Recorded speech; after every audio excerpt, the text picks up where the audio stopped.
E o TV em Revista chega com alerta. Enquanto os números da Covid-19 vão batendo recordes, os profissionais da saúde se mostram cansados e pedem socorro. Eu entrei no hospital, eu não vi ninguém da minha família, porque a partir do momento que você entra, você não vê a sua família mais. Porque como é um setor que você não vai poder ficar com um acompanhante, tudo quem faz é o auxiliar de enfermagem, o técnico. Então, a partir do momento que você pisa no hospital, você é internado de Covid, você vai ver sua família só quando você sair. Porém, se você sair. Quando eu cheguei, eu não já fui direto para UTI, eu fui para uma ala. Eu fiquei 3 dias na ala. Desses 3 dias eu só fui piorando. Eu não conseguia respirar, tive que ir para o alto fluxo, que é um aparelho que você coloca no nariz e sai um oxigênio. Desse alto fluxo eu fiquei 100% e aí eu tive que ir para UTI porque eu não aguentava mais respirar. O dia que eu tava na UTI, que foi à noite, eu fui entubada meia-noite, que eles falaram pra mim que eu ia ser entubada, eu entrei em desespero. Eu comecei a chorar porque eu sabia que eu não podia mais voltar. Ali eu podia parar. E eu pensava, meu Deus, as minhas filhas, a minha família, eu tenho uma filha de 15 anos. E eu não vou ver, eu tenho uma filha formada, eu não vou ver a outra formar, não vou ver mais meu marido, minha casa, eu não vou ter mais ninguém. Então eu achei que eu nunca mais fosse sair daquela situação. Na primeira semana à frente do Parlamento Paulista, o novo presidente da Assembleia Legislativa de São Paulo, Carlão Pignatari, deixou claro que vai continuar o processo de modernização iniciado pelo seu antecessor, o deputado Cauê Macris. Numa entrevista concedida a mim aqui no Jornal da Rede Alesp, o parlamentar do PSDB disse ainda que vai à capital federal em busca de ajuda para tentar melhorar ainda mais o funcionamento da casa. O papo foi muito proveitoso e te convido a acompanhar. Bem, Lilian, prazer falar com você e com os amigos aqui da TV Alesp. Acho que é um futuro muito mais moderno, muito maior, fazer esse parlamento, que é o maior da América Latina, não só de direito, mas também de fato.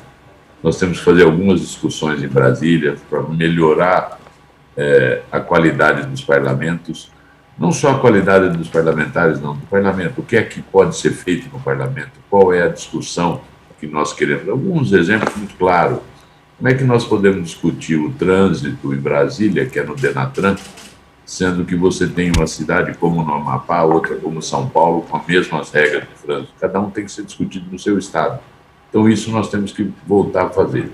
Mas eu acho que a modernização, né, a transparência que o presidente Cauê deu para essa casa, já tem melhorado e melhorado muito, Lívia. Deputado, outra fala também no senhor foi que o senhor possuía a missão, né, de transformar o maior parlamento da América Latina no melhor. E também o senhor se propôs a trabalhar como presidente de todos, não só do parlamento. E uma das formas que o senhor propôs aqui interagir com o cidadão será a abertura constante de canal de transparência. Para quem está nos assistindo, como que funcionará isso na prática, deputado? A gente dá uma transparência maior para os atos desta casa. Eu acho que isso que é importante, é fazer com que as pessoas entendam que a Assembleia Legislativa é de todos nós, né? Não só dos deputados, mas da população de São Paulo. E é um presidente de todos, porque a partir do momento que eu fui presidente, eu tenho que ser presidente tanto dos deputados de esquerda, como dos deputados de esquerda, de direita, como dos deputados de centro. A gente tem que levar a ser um juiz para mediar e com muita serenidade e tranquilidade conduzir essa casa para o próximo biênio, que eu acho que é importante. Parlamento que pode fazer a diferença em São Paulo, né? Então acho que isso é importante todos nós conseguimos fazer isso. Deputado, eu queria falar agora um pouquinho sobre as vacinas, né? O senhor, na sua primeira coletiva, o senhor também comentou sobre a aquisição de imunizantes aqui pelo Executivo. Como que o senhor pode explicar isso na prática para quem nos assiste? Como seria essa questão? Bem, nós temos que fazer um projeto autorizando o governo de São Paulo, o governador João Dória, o governo de São Paulo, a Secretaria da Saúde, buscar um número maior de vacinas para o povo paulista, né? Eu vejo que é uma necessidade enorme por ter um atraso aí na vacina que o governo federal comprou 2 vacinas, da AstraZeneca e do Instituto Butantan, que é a Coronavac. Então, eu acho que nós temos que ajudar. O governo tem que poder ter a oportunidade, se houver vacina no mercado mundial, fazer uma aquisição. Mesmo que com isso nós vamos concorrer, porque hoje nós temos 6,5 bilhões de pessoas procurando vacina no mundo todo. Então, é uma guerra terrível. E, na minha opinião, essa pandemia, nós só vamos terminar com uma imunização em massa. E o governo de São Paulo quer isso. Quer fazer aí, até o meio do ano, conseguir comprar de 15 a 20 milhões de doses para poder vacinar essa população de São Paulo em geral. Vacinar policiais, vacinar os professores, os agentes penitenciários, as pessoas de 50, 60 anos. Se vocês prestarem atenção, está reduzindo a cada semana a idade das pessoas que estão sendo internadas nos nossos hospitais, inclusive nos nossos UTI, e muitos deles perdendo a vida. Então, eu acho que isso é de extrema importância, que a gente possa participar isso junto ao governo de São Paulo, para que autorize a comprar vacina nacional ou internacional, que é o grande objetivo do governador João Dória, que, diga-se de passagem, foi o que mais acreditou na vacina desde março, abril, maio do ano passado. Ele vem fazendo investimentos nesse grande instituto de pesquisa que é o Instituto Butantan. E diga-se também de passagem, o governador desde o início vem trabalhando, já vem aí à frente pensando na população, porque se não fosse também hoje o governo, em parceria com a Assembleia Legislativa, dificilmente a gente estaria já tão avançado da maneira que a gente está. Porque quando a gente fala também em pandemia, deputado, a gente fala também no desemprego. Hoje nós temos quase 14% da população do Brasil desempregada. E além dos imunizantes, também o senhor pediu para que os parlamentares priorizassem no próximo colégio de líderes o projeto de lei 124 de 2021 para que o Executivo ofereça assim ao cidadão paulista desempregado um auxílio no importe de R$ 450. Como é que está o andamento dessa questão, deputado? Que isso é outra ajuda muito importante hoje para o Estado de São Paulo. Lilian, esse projeto está na CCJ, já foi enviado pelo governo de São Paulo, que vai vir agora um aditivo de alguns ajustes que nós teremos que fazer no Congresso de Comissões ou na Comissão de Constituição e Justiça aqui da Assembleia Legislativa, que é um projeto para a gente poder fazer aquele antigo Bolsa Trabalho, que as pessoas vão se capacitar, vão poder trabalhar nos seus municípios, e isso recebeu uma ajuda de custo do governo de São Paulo, fazendo um complemento à ajuda que nós temos aí junto ao governo federal, que também foi aprovado também um auxílio emergencial aí às pessoas, se eu não estiver equivocado, de 175, eu vi o ministro Paulo Guedes dizendo, de 175 até R$350. Então, acho que é importante, cada um dos seus estados, além de fazer um combate efetivo à pandemia, né, pedir às pessoas que, se puderem, fiquem em casa, que a gente consiga juntos fazer aí um isolamento social, para reduzir o número de mortes. Nós também precisamos auxiliar essa população que não está trabalhando, está perdendo seus empregos. Eu acho que isso é importante, São Paulo participar também desse momento. Deputada, a gente sabe que 2020 foi sim um ano muito difícil, teve cortes de gastos aqui que o antecessor, o deputado Cauê Macris, na presidência da Assembleia, teve aqui dentro da Assembleia para poder ajudar aí o combate à pandemia. E 2021 a situação, infelizmente, está muito mais crítica, né? Nós estamos hoje no pico da pandemia. Qual que é a expectativa que o senhor tem hoje para esse ano?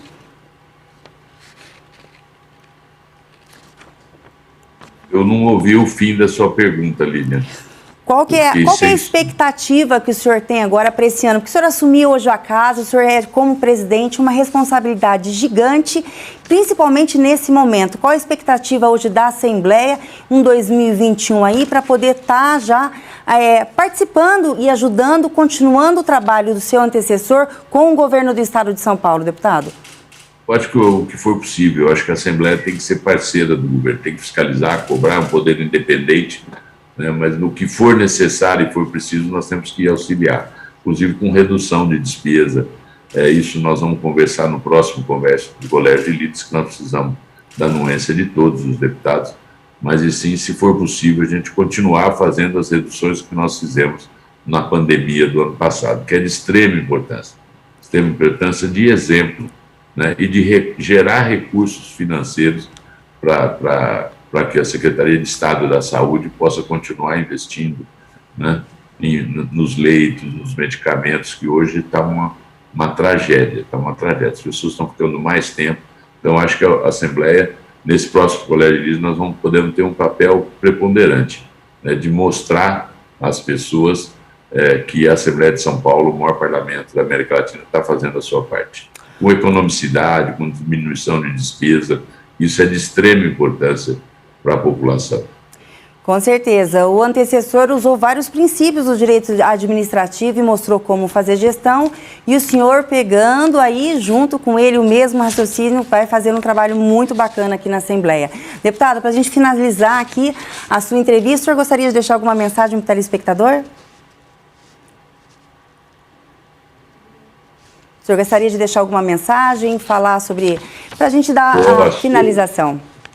Eu acho que nós temos que pedir aos nossos telespectadores que, se puderem, fiquem em casa, lave a mão, use máscara, que é de extrema importância. De extrema importância nós termos uma prevenção nesse vírus que é uma pandemia, não só é um problema sanitário, mas também um problema econômico no mundo todo. E o Brasil hoje, infelizmente, está sendo aí a maior número de mortes, né, diárias do mundo, né? Um país que tem uma dimensão enorme como a nossa, mas que com certeza nós vamos ter. Eu acredito muito que, com o esforço de todos os brasileiros, por isso que eu digo que eu sou completamente contra essas brigas políticas em torno da doença. Nós temos que fazer uma união dos políticos, da população, dos comerciantes, do industrial, enfim, de todas as pessoas, para que o mais rapidamente possível a gente consiga imunizar a nossa população e também sair dessa grave crise sanitária e econômica que o mundo está passando.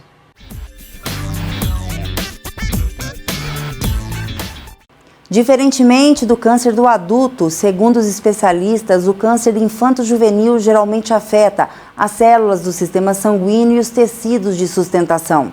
Hoje, em torno de 80% das crianças e adolescentes acometidos da doença podem ser curados se diagnosticados precocemente e tratados em centros especializados.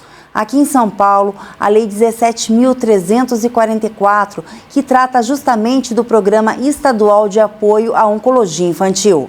E numa entrevista ao jornal Fábio de Lima, da Rede Alesp, o autor do projeto, o deputado Vinícius Camarinha, do PSB, se mostrou feliz com a possibilidade de melhorar a qualidade do tratamento a essa faixa etária da população. Esse é o maior patrimônio que a gente tem, é o maior bem da humanidade, é um filho. E por essa razão a gente deve protegê-los ao máximo. E por incrível que pareça, a maior causa mortes em criança de 0 a 19 anos é o câncer. É um número alto, é um número significante. E pior, além de ser um número alto, é uma enfermidade catastrófica para a vida da criança e da família. Eu digo que é um pesadelo completo, porque além de você ver uma criança passar por um tratamento torturoso, toda a estrutura familiar se desaba. Psicológica, psíquica, financeira, a mãe ou o pai tem que deixar o trabalho para acompanhar a criança. Então, é um cuidado que se precisa ter muito especial, mas muito especial mesmo, porque nós estamos falando, primeiro, de uma vida e, segundo, do nosso maior patrimônio. Foi pensando nisso que nós instituímos o programa Pró-Oncologia. Por quê? Porque o tratamento de oncologia, o tratamento oncopediátrico, ele é um tratamento extremamente específico. Vocês estão me ouvindo? Perfeitamente, deputado. Perdão. Ele é um tratamento extremamente complexo e é um tratamento extremamente específico. Não é qualquer pessoa que consiga fazer esse tratamento, e não é qualquer lugar que se consiga fazer esse tratamento. Então, o que é que nós fizemos? Uma lei para garantir que todas as regiões do estado tenham, na verdade, um espaço padrão GRAAC, todo mundo conhece que é o padrão GRAAC aqui em São Paulo, que é o maior hospital de oncologia em pediatria para todo o estado de São Paulo. A criança entra no hospital, Fábio, ela não está entrando no hospital, ela está entrando num parque de diversão, ela está entrando numa escola, ela está entrando num ambiente todo colorido, com personagens, e com estrutura necessária para você acolher tanto a família quanto a criança. É isso que a gente quer que aconteça em todo o estado de São Paulo. Criar uma estrutura como essa, com financiamentos, com recursos. Você sabe como o médico opera a criança lá no GRAAC?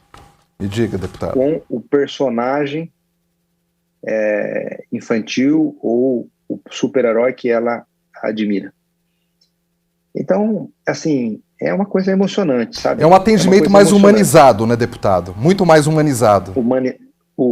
Humanizado e com estrutura médico-hospitalar. Então, a gente une as coisas todas, uma coisa específica. Então, por exemplo, eu vou te contar muito o calvário de quem vive no interior. Marília, Rio Preto, Ribeirão Preto, são grandes centros, mas, às vezes, as pessoas que vivem lá na nossa região precisam vir para São Paulo. Ou, às vezes, quem mora mesmo na nossa região precisa se dirigir de uma cidade menor para os centros regionais. Isso pressupõe custo, viagem, às vezes dormir numa outra cidade. E eu te pergunto, como ficam as famílias sem condições? As famílias pobres, que já vai ter que deixar o trabalho se é que tem. Se não tiver trabalho, como é que ela vai custear tudo isso para se alimentar, para se hospedar em algum lugar para acompanhar o tratamento do filho? Considerando que ela está vivendo esse pesadelo no seu maior patrimônio, que é o seu filho, nós propusemos na nossa lei que o Estado cuide dessa criança. Não só cuide da criança, mas da família, com toda essa estrutura que nós apresentamos na lei. Então, a lei ela trata desse programa para oncologia. Alguns artigos foram vetados, e nós vamos entender quais razões que eles foram vetados. Eu estipulava prazo para a criança ser atendida, estipulava algumas outras obrigatoriedades, mas foram vetados. Mas eu quero agora, na regulamentação da lei, junto com o governo do estado, tenho certeza que não faltará sensibilidade, nós trabalharmos uma viabilidade da lei. Não adianta só ter uma lei no papel e ela não funciona. A gente quer que essa lei funcione, em homenagem às nossas crianças, em homenagem às famílias que estão vivendo esse drama de ter que tratar uma criança com câncer. É realmente muito difícil. Você tem o câncer mais conhecido, que é a leucemia, né, aí entra todo aquele procedimento que a gente conhece, né? A criança fica careca, aí você tem que, às vezes, num caso extremo, conseguir um transplante de medula, e aí é aquele pesadelo que a gente falou no começo da entrevista. Agora, deputado Camarinha, muito boa. Deputado, desculpe cortá-lo, mas é só para entender, em relação aos recursos, para que esse programa todo seja efetuado, funcione realmente, esses recursos já estão destinados ao programa? Tem da onde vir esses recursos? Esse é o grande problema, e que eu tinha dado uma solução. No nosso projeto de lei, nós autorizávamos o Estado de São Paulo a explorar a loteria oficial, como é a Mega Sena, etc. A gente autorizava o Estado a fazer esse tipo de exploração para suportar qualquer custo da oncologia infantil. Inclusive, destinávamos também parte desse recurso para o Fundo Social. Infelizmente, também foi vetado esse artigo. Então, também nós não entendemos as razões desse veto. Então, nós vamos entender agora por que foi vetado todas essas especificações que a gente colocou. O programa para oncologia foi mantido, o que é muito bom.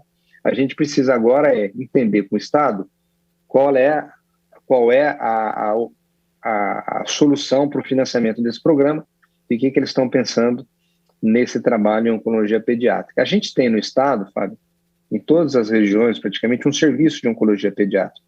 Bem ou mal está lá funcionando com os nossos valorosos profissionais de saúde. E inclusive a Sociedade de Oncopediatria Brasileira, o Dr. Galvão, ele apoia o nosso projeto amplamente, junto com todos os médicos de oncologia pediátrica, entendendo que seria uma salvação para o setor, para esse ramo da medicina tão importante. Agora, deputado, o que o senhor falou me deixa também preocupado, porque um projeto dessa magnitude, dessa importância, precisa de recursos. O senhor já tinha dado a solução no decorrer do projeto, utilizando aí as loterias oficiais. Isso foi vetado. O senhor teme que, por falta de recursos, todo o projeto esteja ameaçado? Eu não me desanimo 100%, porque como o serviço ele já é executado, hoje nós temos a oncopediatria no estado de São Paulo funcionando, como eu disse, bem ou mal, mas ela funciona, já tem recurso para isso. Lá em Marília nós temos a oncopediatria, certamente outras regiões do estado também temos, mas não nesse padrão que nós gostaríamos que fosse. Então, por isso que eu quero sentar agora no estado, com o secretário, o governador, o vice-governador, se puderem fazer essa reunião, para a gente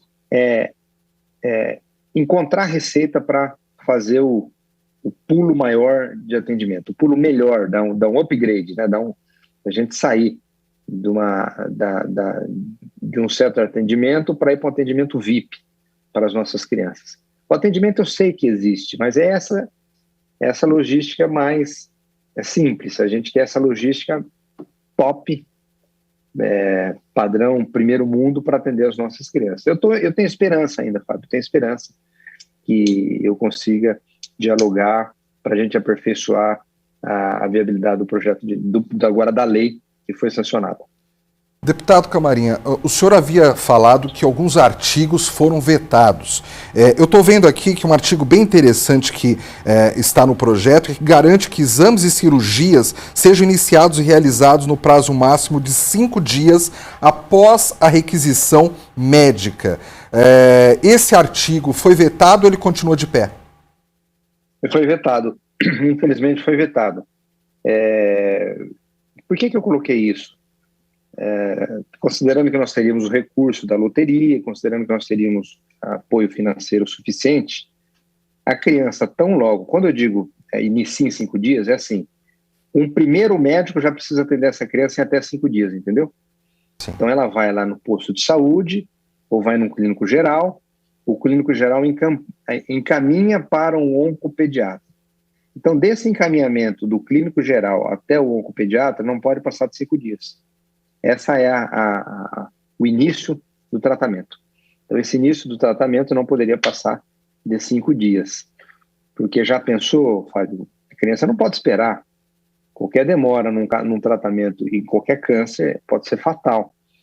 E essa é uma agenda que eu tenho atuado muito no nosso mandato, com recursos para a saúde, recursos para entidades. É um foco porque eu entendo que sem saúde a gente não produz nada.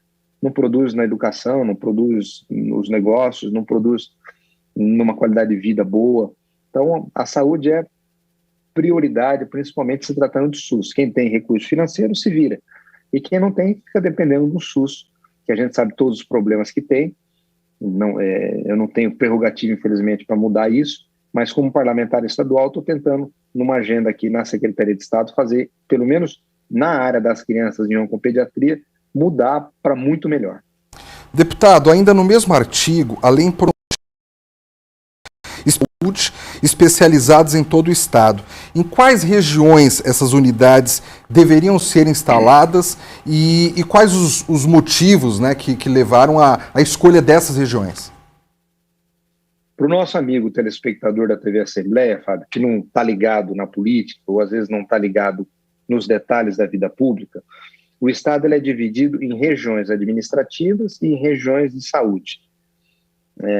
Então, por exemplo, cada região do estado, vou exemplificando, Marília, Rio Preto, Bauru, São José do Rio Preto, Ribeirão Preto, a Araçatuba, são regiões Baixada Santista, são regiões do estado.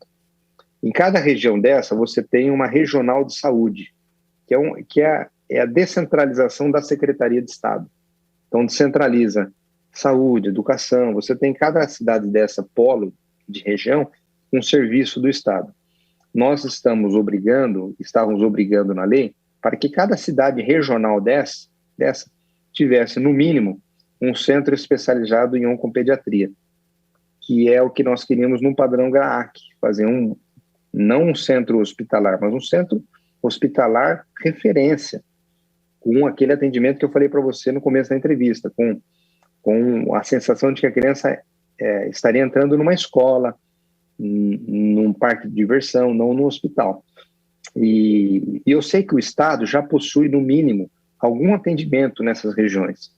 No mínimo, possui alguma coisa, não sei exatamente em quais dessas cidades, mas, por exemplo, Marília tem, eu sei que tem, mas outras devem ter também. Mas a gente queria dar um salto maior para construir esse centro de referência. Também não entendi não entendi a razão do veto.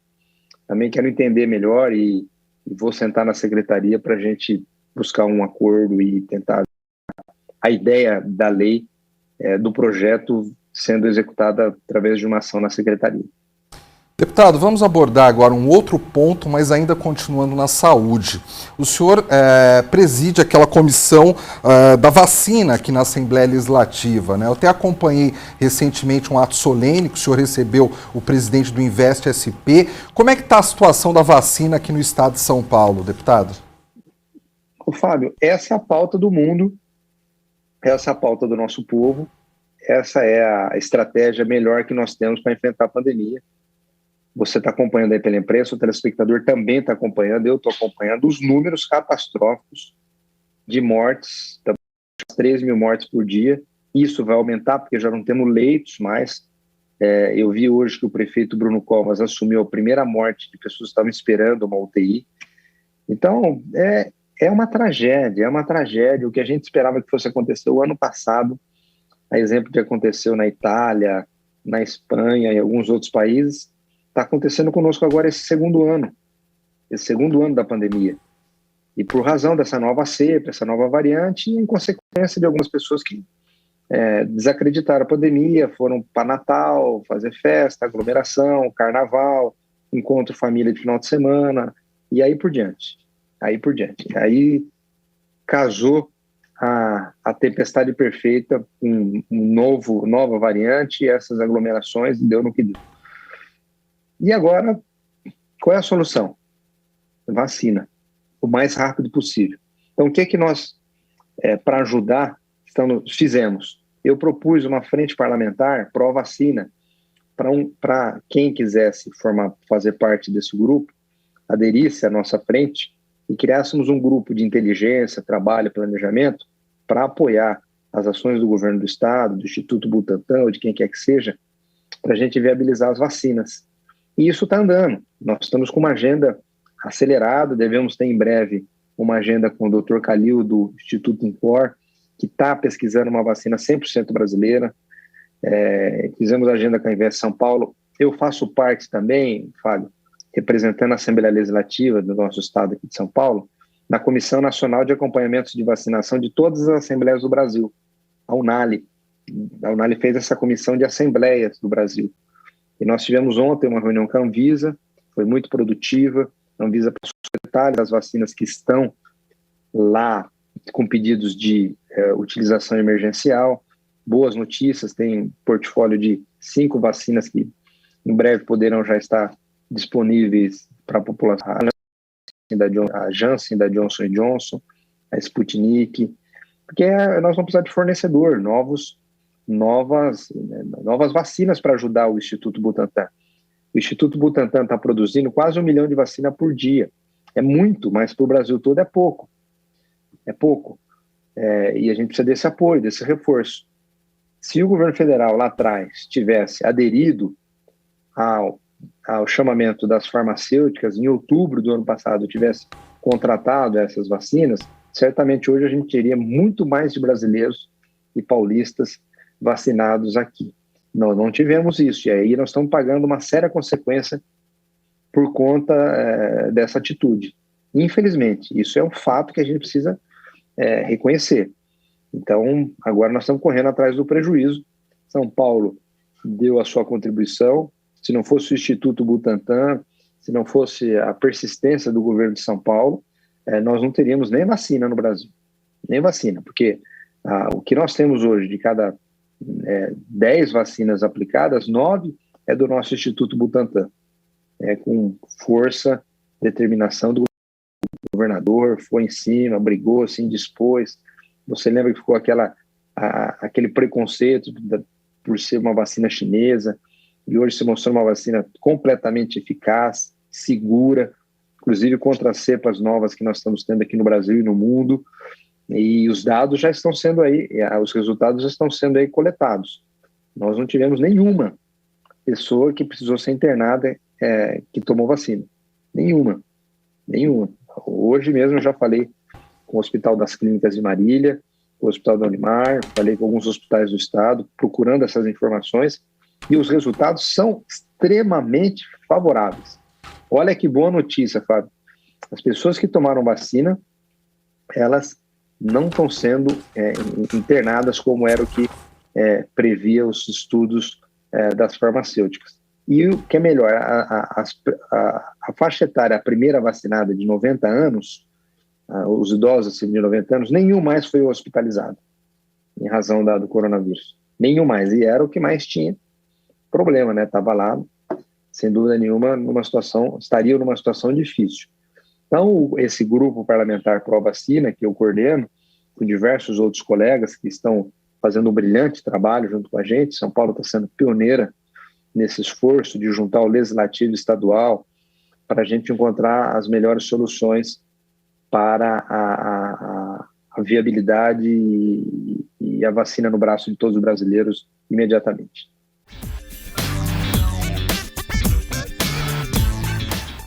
Na semana passada, o deputado estadual, o agente federal Danilo Balas, do PSL, participou do Jornal da Rede Alesp e revelou uma denúncia sobre obras paradas no AME da cidade de Taubaté.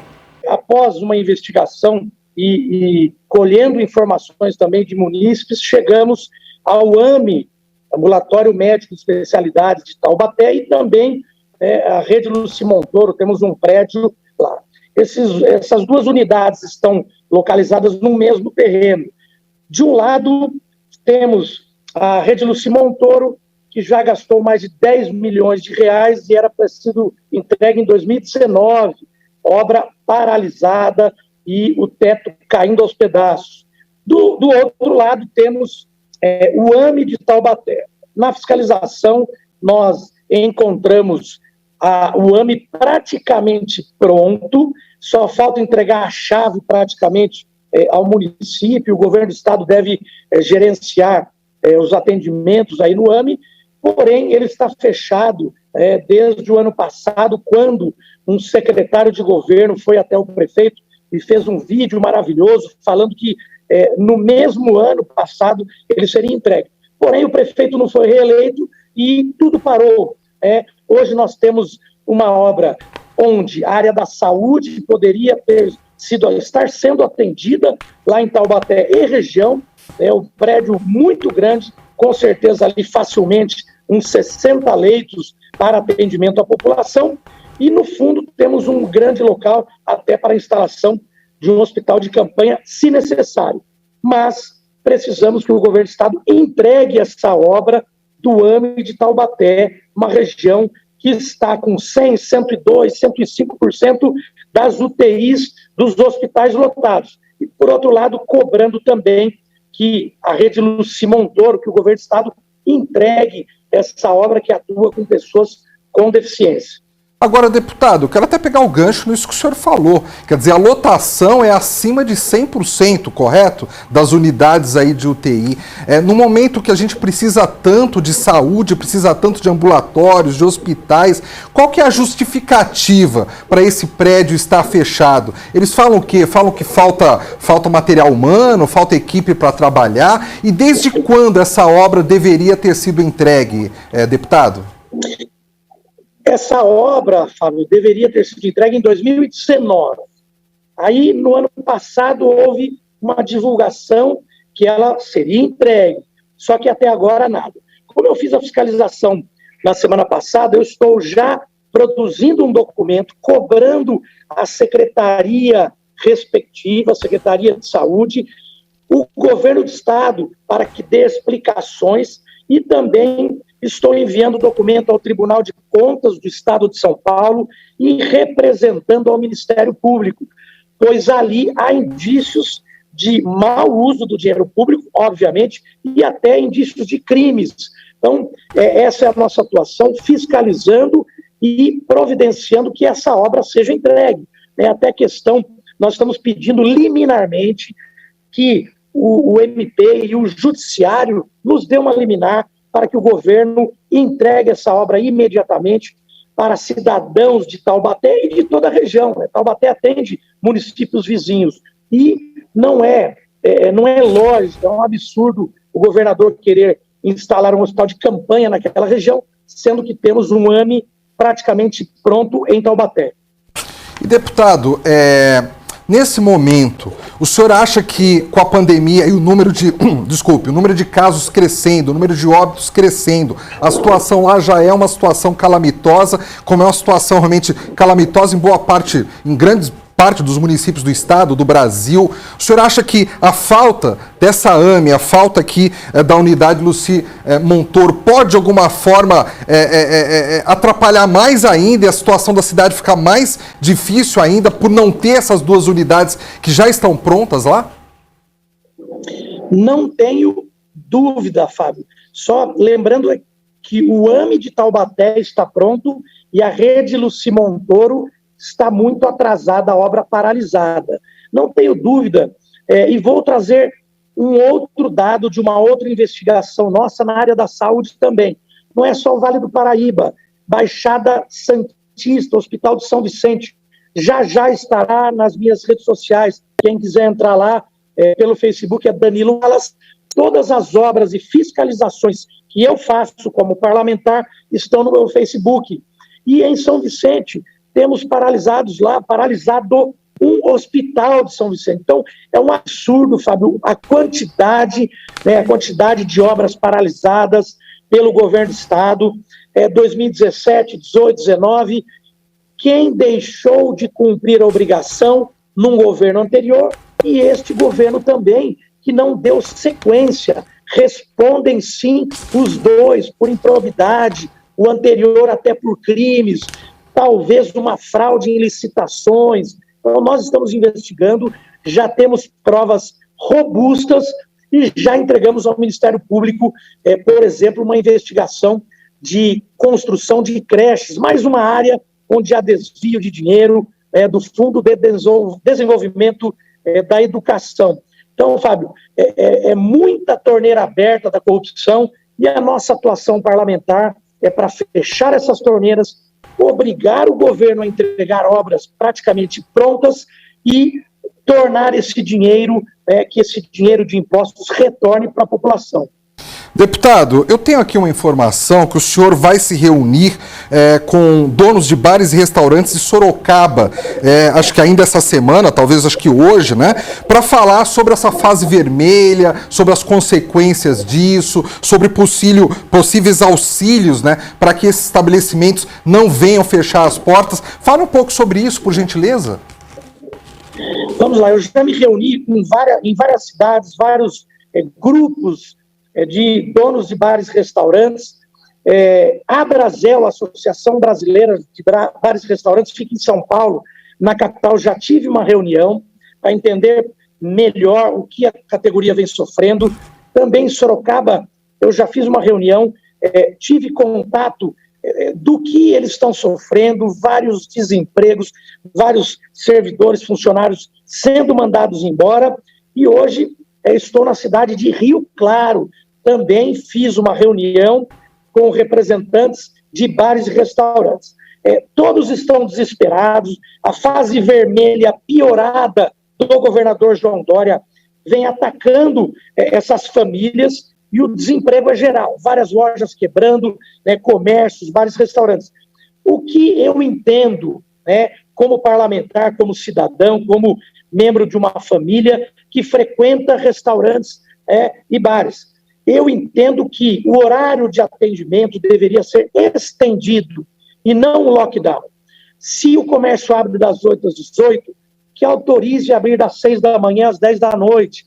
O empresário, ele respeita as regras de distanciamento, máscara, uso de álcool gel. O empresário não pode baixar as portas. Ele tem os funcionários que levam a comida para casa. O bar e restaurante, aquele empresário, aquele dono de um restaurante, ele já respeitava as regras de retirar as mesas, de 50 mesas, ele já colocava 25, 20, mas é inadmissível fechar as portas, a economia vai entrar em colapso, o governo municipal, estadual e federal não consegue, por muito tempo, dar auxílio emergencial. Então, essa é a minha bandeira, manter abertos os comércios no horário estendido, porque eles sim são disciplinados e vão respeitar. 98% da categoria respeita. E a própria categoria que respeita cobra os outros, para que haja um respeito às regras. Agora, não dá para fechar as portas. O ano passado, 8 meses sofrendo, esse ano também, ninguém aguenta pagar a conta, Fábio. Então quer dizer que o senhor não está conversando só com comerciantes de uma região. Até por meio da Abrazel, o senhor tem feito visitas, reuniões com comerciantes de diferentes regiões e o senhor realmente está entendendo ali a dificuldade de cada um, dependendo da localidade, dependendo do segmento do comércio. É isso, né, deputado? Exatamente. Eu vou colocar um dado mais ou menos de cada município que eu estou colhendo. O comércio, ele representa em torno de 40% da economia de um município, gerando impostos, empregos, recolhendo tributos. Então, 40% é o comércio. Se o comércio fecha as portas, você gera desemprego, não recolhe tributos, e é uma bola de neve. Bares e restaurantes variam de 15% até 20%, dependendo da cidade. Se a cidade tem mais bares, a vida noturna, o setor gastronômico é mais incentivado, por exemplo, chega até 20% da economia de uma cidade. E as pessoas se conhecem, donos de bares de regiões próximas, municípios vizinhos, eles têm entrado em contato comigo e eu viajo até essa cidade, peço que eles se reúnam para entender o problema do município.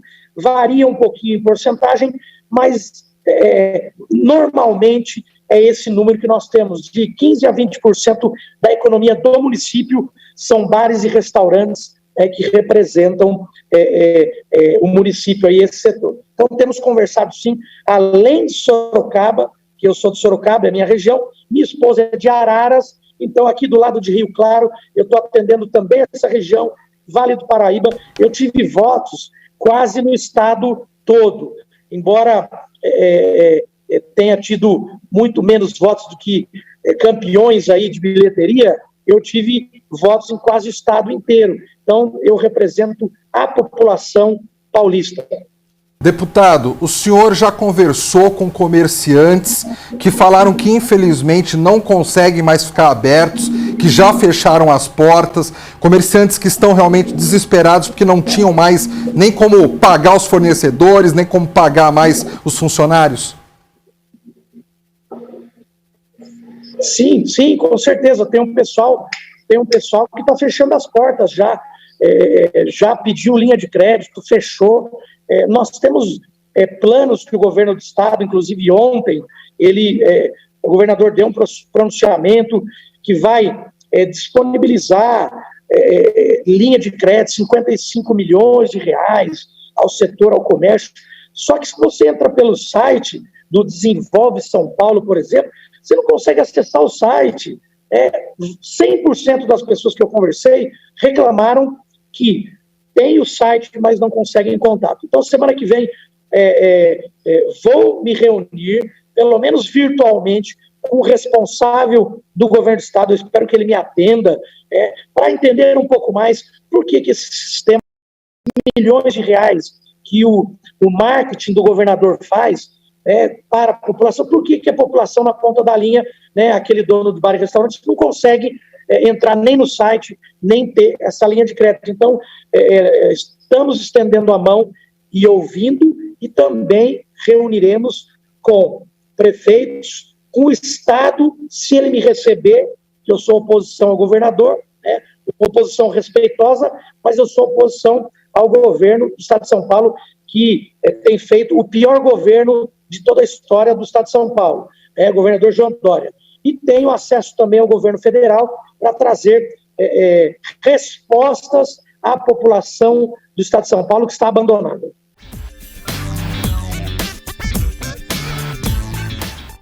O governo federal assinou 2 contratos para a compra de 138 milhões de doses da vacina contra a Covid-19. E, de acordo com o Ministério da Saúde, 100 milhões de doses serão fornecidas pela Pfizer Biotech e outros 38 milhões pela Janssen, do grupo Johnson & Johnson. A expectativa é que os imunizantes sejam entregues até o final deste ano. E nós vamos a um rápido intervalo e retornamos já já. Não saia daí.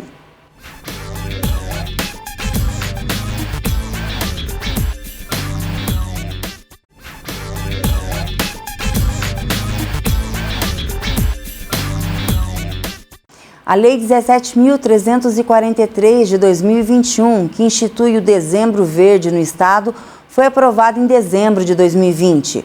O PL foi sancionado pelo governador João Dória no começo do mês. A proposta é criar em São Paulo um movimento de combate aos maus-tratos e ao abandono de animais, promovendo assim a adoção e posse responsável. Um dos autores do projeto, o deputado Maurici, do PT, falou sobre o assunto comigo no Jornal da Rede Alesp. A ideia do projeto do Dezembro Verde é criar um mês todo de ações de conscientização contra o abandono e os maus-tratos a animais. O Dezembro Verde já existe em alguns estados do Brasil. A ideia é trazer isso para São Paulo. Não é um problema pequeno, Lilian. Para você ter uma ideia, há estimativas de que há mais de 30 milhões de animais abandonados nas cidades brasileiras hoje. Inclusive, eu estava lendo aqui também na pauta do senhor, com a pandemia, o aumento de abandono aumentou quase 70% e ocorre muito mais nas férias. Seria por isso que o senhor intitulou o título Dezembro Verde?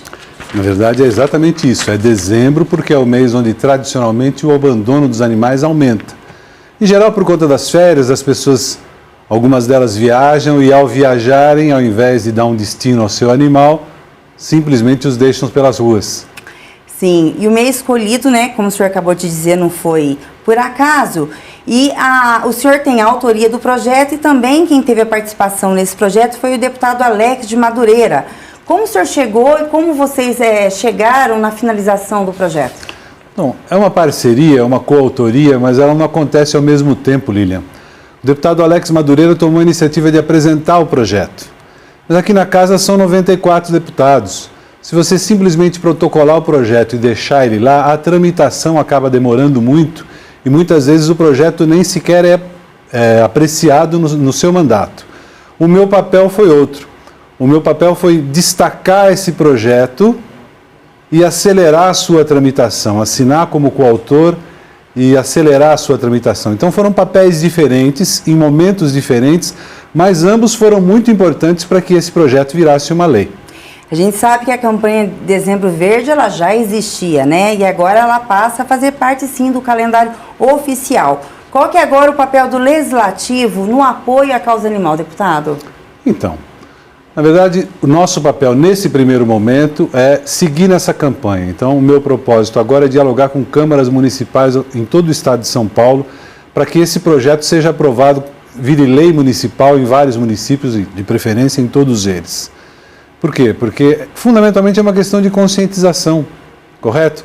É claro que você deve, pode, o poder público pode, o poder executivo pode, nos municípios e no estado, concentrar ações como mutirões de castração, como encontros de adoção no mês de dezembro para fortalecer essa conscientização, criar campanhas publicitárias, etc.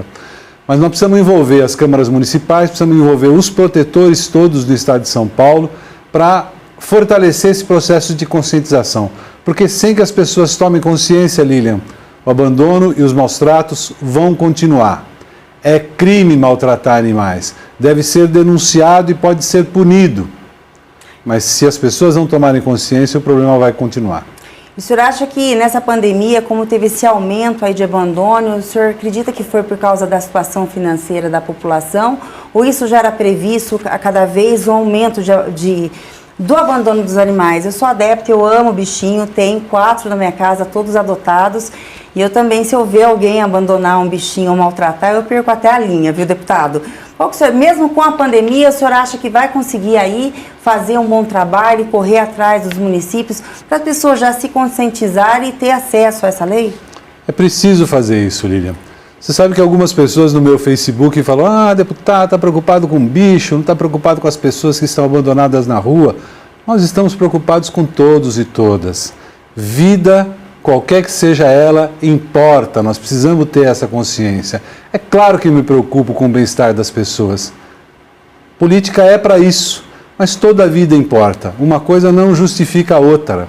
E no caso da pandemia, embora as coisas estejam muito mais difíceis hoje, nós não podemos abandonar os animais. Nós não podemos deixar essa questão de lado. E as pessoas têm a sensibilidade, Lilian. É uma questão da gente seguir em frente no diálogo. Não se trata de abandonar uma questão em favor de outra. Se trata de trabalhar pela vida. Qualquer forma de vida, sempre é vida. Inclusive, né, a gente aqui, esse parlamento é composto de 94 deputados. O senhor imagina se todo mundo olhar no mesmo problema e esquecer o restante.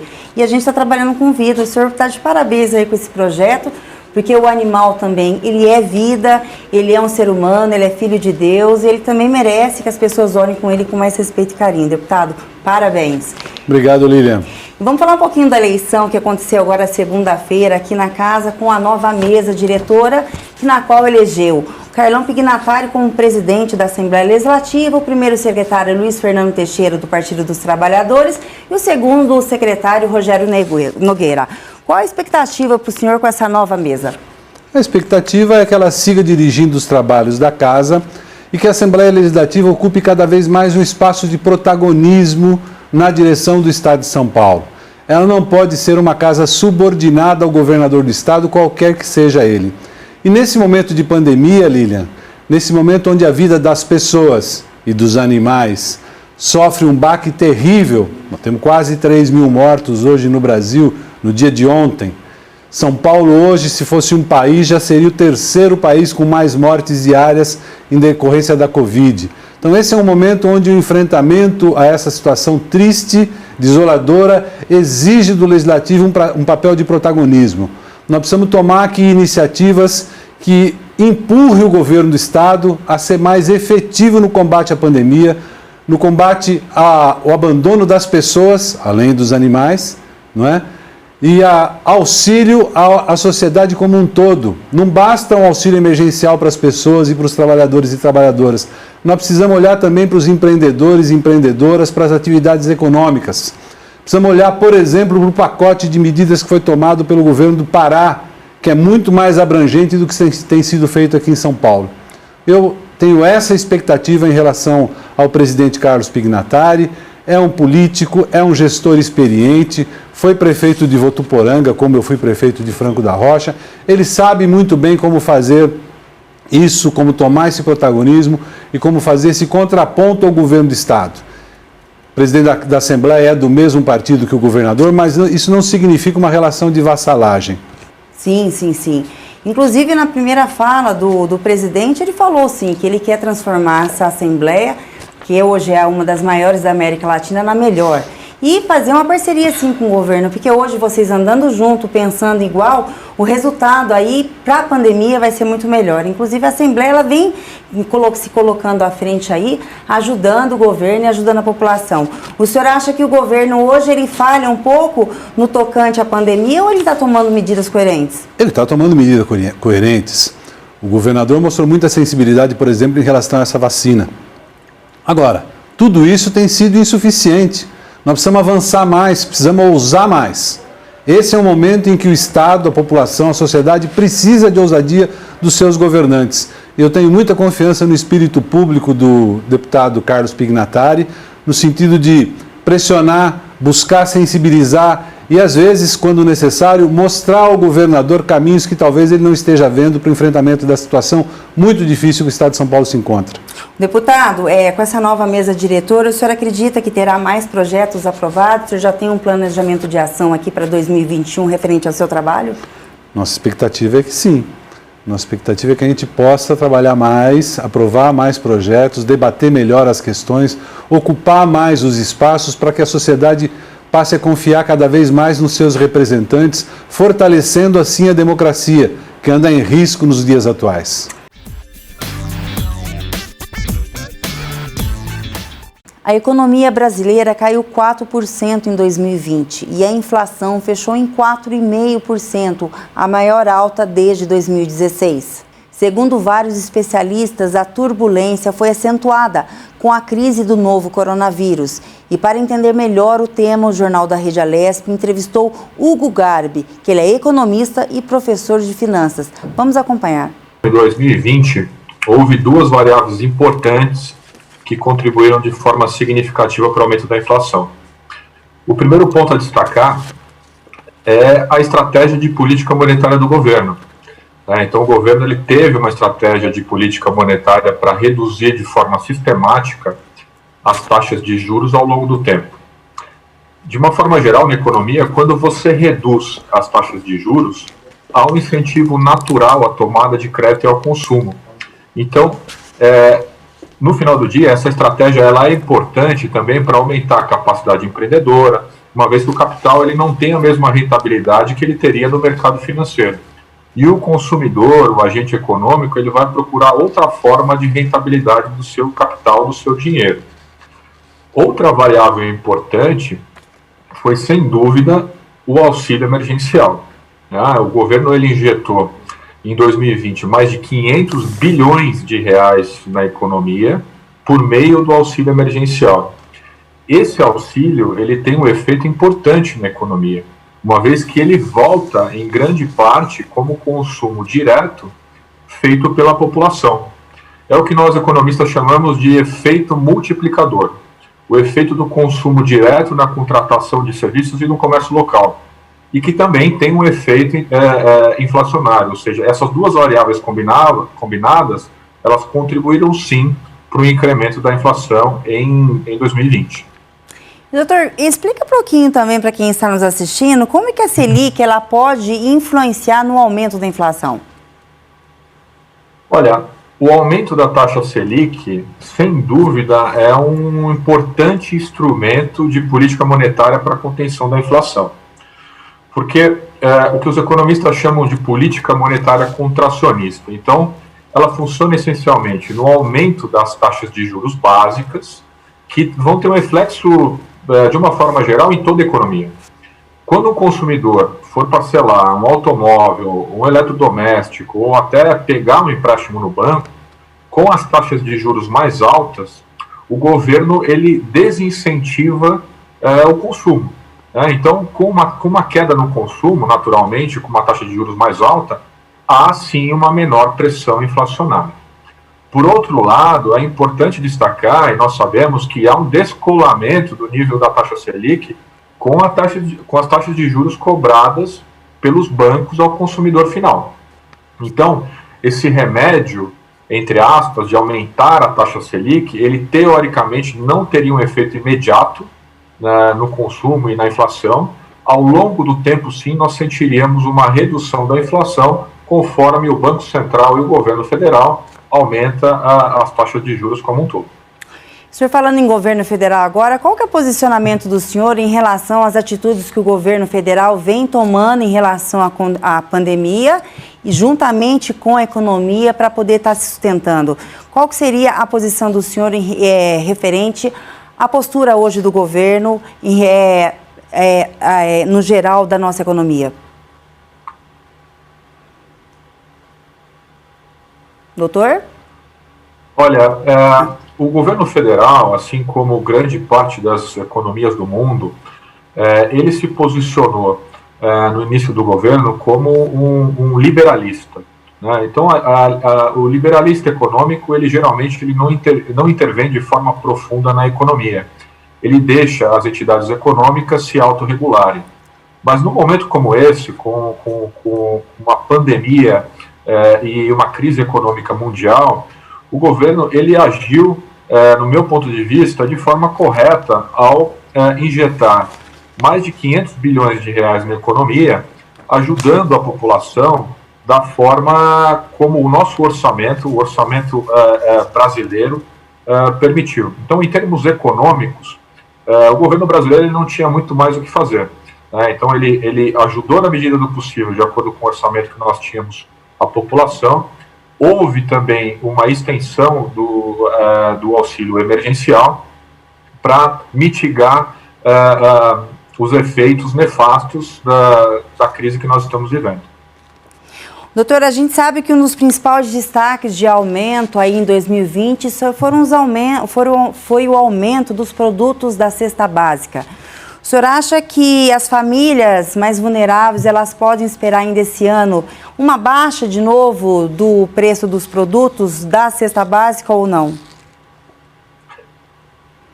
Olha, quando a gente fala de inflação, é difícil você ter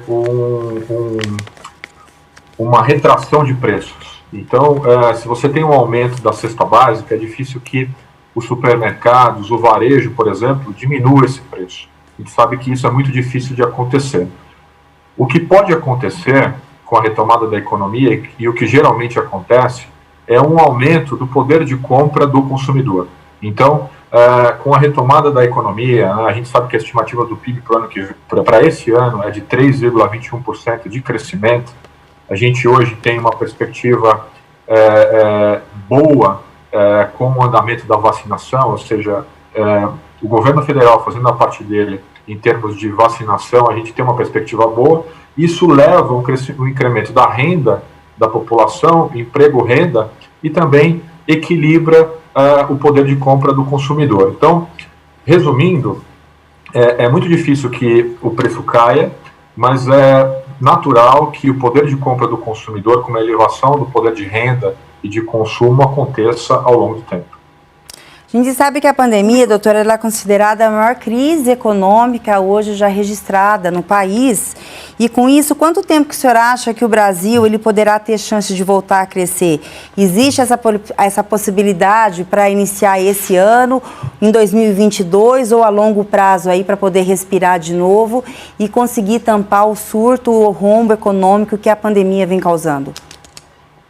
Olha, em toda economia, depois de uma grande crise, gera-se sim um ciclo, né, de demanda, isso é natural em toda economia. Então é o que a gente chama de demanda reprimida em termos de consumo.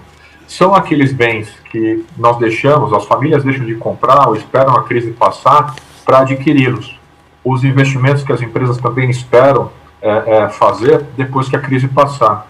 Então, com o bom andamento do processo de vacinação no Brasil, e a retomada gradual da economia, a expectativa é que nós tenhamos, sim, uma criação de novos postos de trabalho, um aumento importante no consumo e na indústria, o que nos dá uma perspectiva muito boa de crescimento para a economia brasileira. Em 2021, nós temos um crescimento esperado de 3,21%, mais uma recuperação do momento que nós tivemos difícil em termos econômicos o ano passado. Mas é importante salientar que a vantagem do Brasil comparativamente aos países da América Latina é que nós somos um país continental, com 200 milhões de habitantes e setores bem consolidados na economia, como do agronegócio, dos serviços. Nós temos uma boa capacidade de recuperação econômica. Agora, é importante destacar, salientar que essa previsão, ela é uma variável que depende da consistência e do planejamento do governo no processo de vacinação e no planejamento também do processo de reabertura da economia como um todo.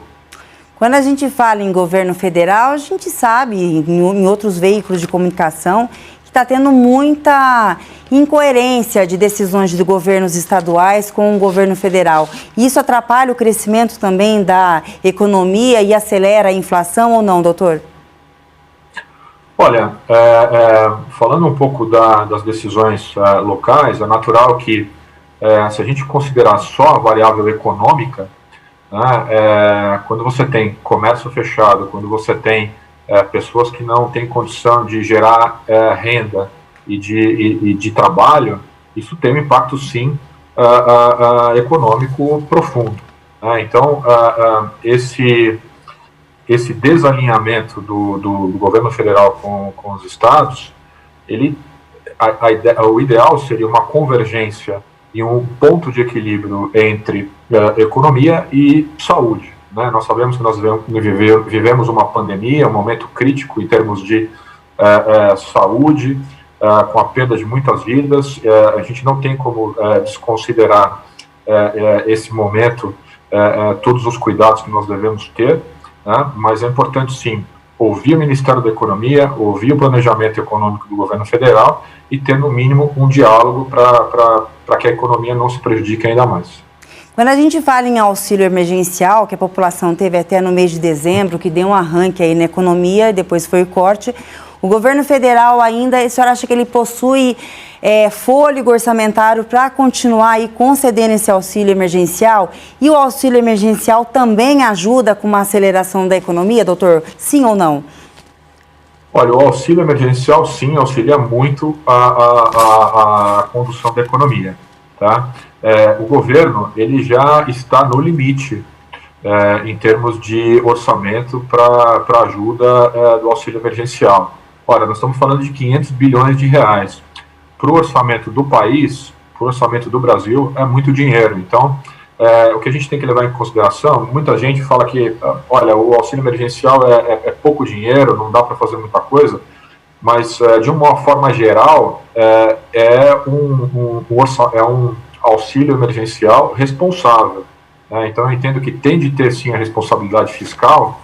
Não dá para a gente ajudar agora o país e depois de 2 anos quebrar o país porque você não tem capital, você não tem dinheiro suficiente para pagar os seus compromissos. Então, de novo, acho que o equilíbrio é a palavra-chave hoje em termos de economia.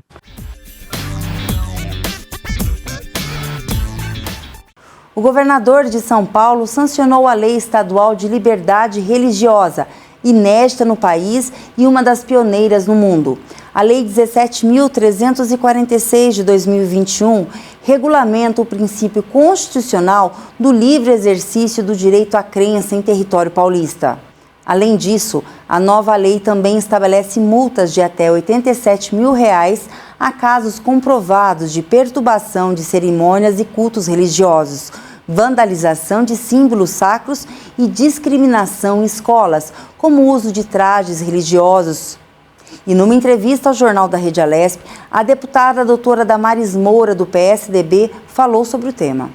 Essa lei já está tramitando há aproximadamente 2 anos, passou pelas comissões temáticas da Casa e, finalmente, em novembro, ela foi aprovada no plenário da Assembleia Legislativa. Aguardávamos, então, com grande expectativa, uma expectativa positiva, a sanção desta lei, que ocorreu agora com publicação no Diário Oficial no último sábado, portanto, há 4 dias atrás. Nós ainda estamos celebrando a vigência, a partir de agora, de uma legislação que, segundo nós já averiguamos, com estas características, é a primeira do mundo, a primeira do Brasil, com certeza absoluta. Não há outro estado da federação onde haja uma lei com esta amplitude, com estas garantias,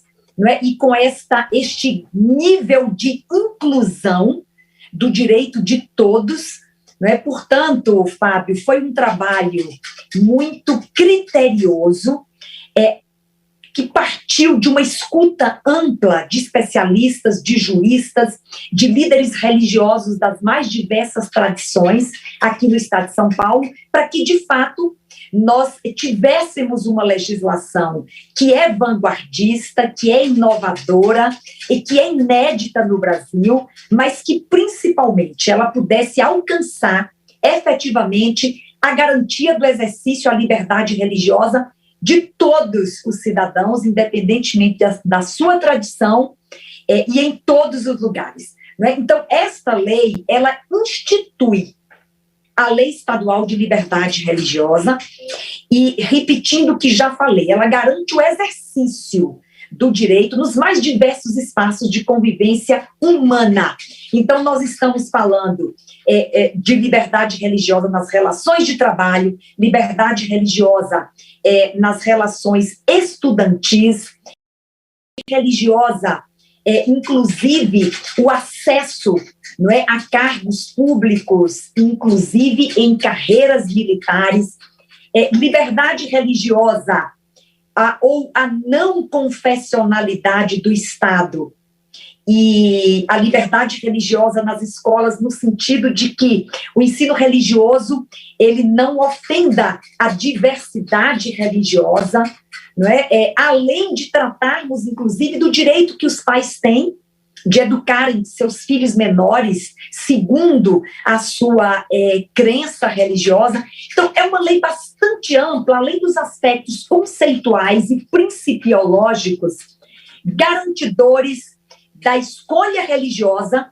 garantidores da prática religiosa, garantidores da organização religiosa.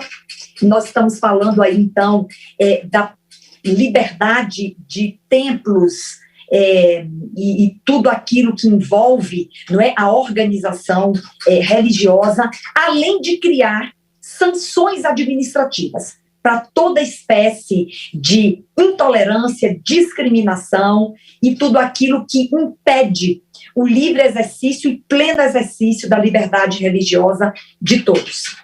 Deputado, eu quero até pegar o gancho nisso que a senhora falou sobre intolerância e discriminação.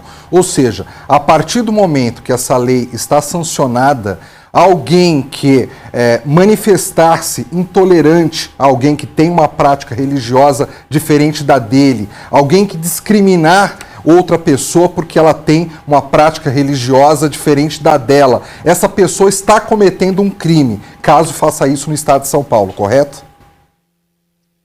Você sabe que a questão da criminalização da intolerância religiosa, ela já está prevista na Lei 95, na Lei 9.459, que é uma legislação de natureza penal, é uma lei federal, que já criminaliza toda prática de intolerância, inclusive a intolerância religiosa, com penas, não é, de prisão, inclusive, perda da liberdade.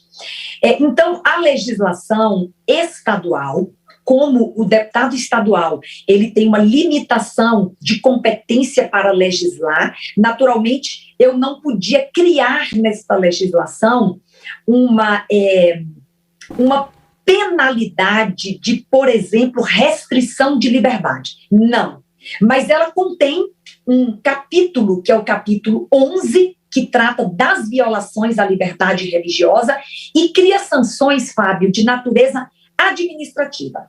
Não é? Estas sanções a estas infrações decorrentes da intolerância, elas se revertem ou elas se traduzem em multas. Essas sanções administrativas são multas para qualquer ofensa à liberdade religiosa, e este capítulo 11 trata exatamente dessas sanções e dessas multas administrativas a serem aplicadas a cada modalidade, não é, de intolerância religiosa, inclusive o impedimento ou obstáculo de acesso a alguém que está devidamente habilitado a qualquer cargo da administração pública, direta e indireta, inclusive a cargos das carreiras militares aqui no estado de São Paulo, além de cargos nas concessionárias de serviços públicos e outras empresas, instituições, associações contratadas e parceiras do poder público estadual,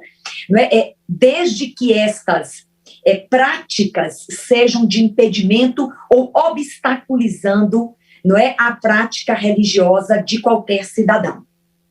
Deputada, a senhora falou agora há pouco que essa lei, da forma que ela foi sancionada, ela é inédita no mundo. Eu tenho aqui a informação que talvez só haja algo similar, não é igual, similar, em países como Portugal e Peru.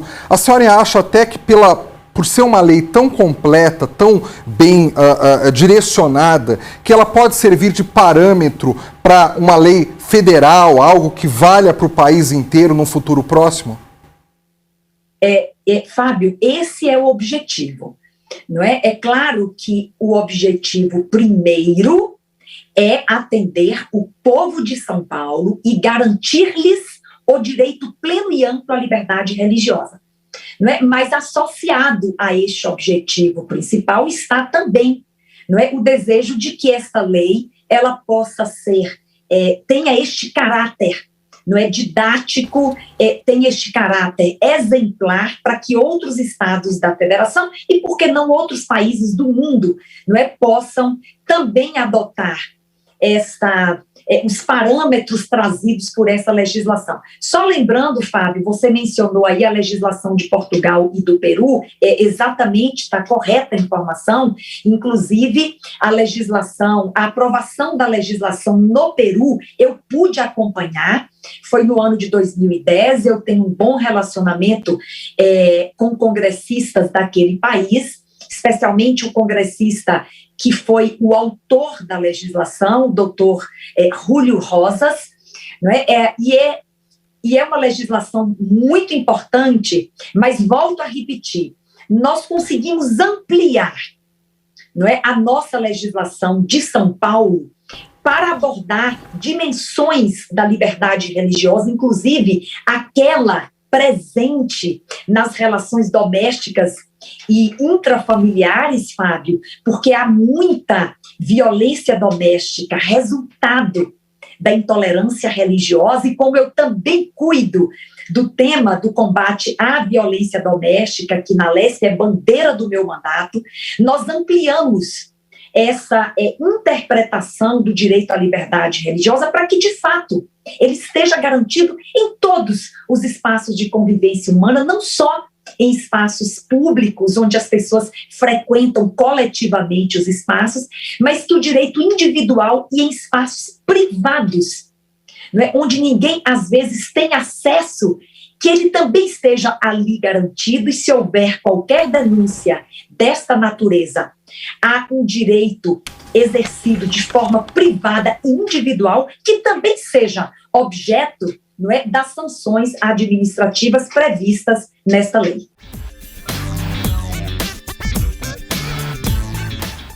O TV em Revista está chegando ao fim, mas antes de pegar a estrada, te convido a acompanhar uma pessoa que traz uma história de amor. Esse sentimento muito necessário, especialmente no momento em que o mundo se sucumbe diante do inimigo quase invisível, mas que já destruiu milhões de pessoas no planeta, o coronavírus. A nossa personagem tem uma linda história com a profissão e fica claro que a relação dela vai muito além do trabalho cotidiano, que neste caso é a arte de ensinar. E assim nós vamos embora, mas você pode assistir essa e outras reportagens também no nosso canal do YouTube. Até a próxima semana. Eu acho que a escola nasceu comigo, na verdade, assim. Porque eu sempre gostei muito da escola. A minha mãe me conta que uma coisa que eu nunca dei trabalho foi para ir na escola.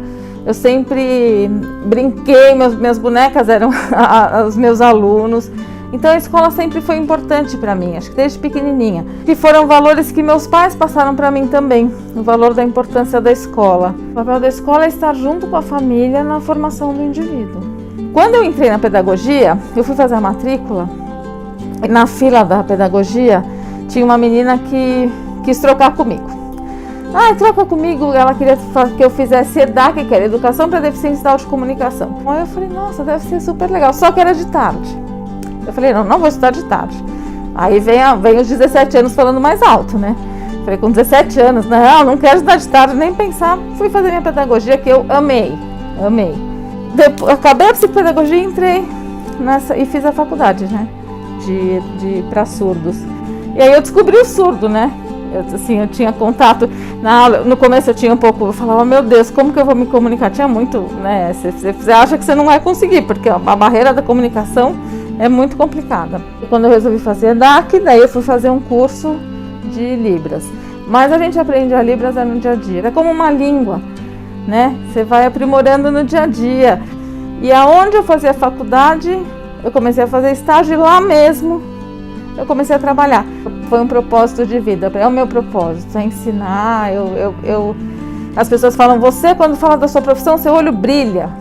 E eu realmente gosto muito do que eu faço há mais de 30 anos. Tive uma pré-escola, depois fui trabalhar com surdos e eu adoro o que eu faço. Assim, a escola sempre foi muito importante na minha vida e acho que é importante na vida de todo mundo.